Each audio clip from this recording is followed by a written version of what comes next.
Umalma si Senator Bato de la Rosa sa sinasabi niyang pagbawi sa kanyang security details sa Davao City. Ang Police Security and Protection Group tinawag yang fake news. Saksi, si Mav Gonzales.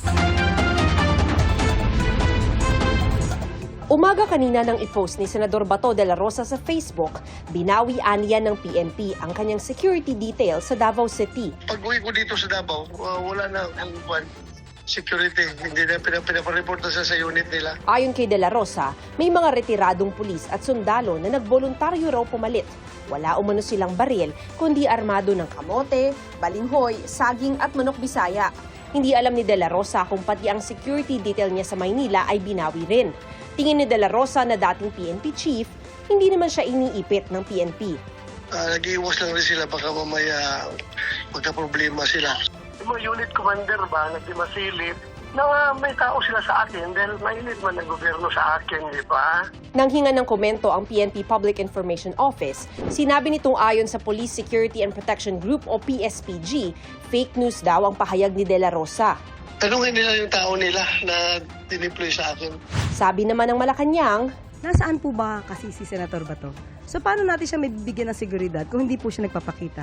Hindi naman pwedeng tumambay lamang po yung security nang wala po siya. ayon naman kay de la Rosa, hindi siya nagtatago at hindi rin aalis sa Pilipinas kung saan tuloy ang kampanya.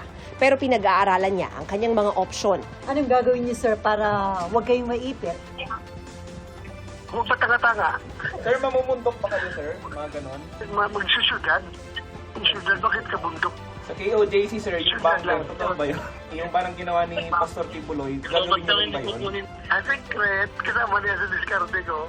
Wala rin umano siyang balak mag-disguise dahil madali siyang makilala. Naka-jacket ako, nag-cap tapos naka-mask.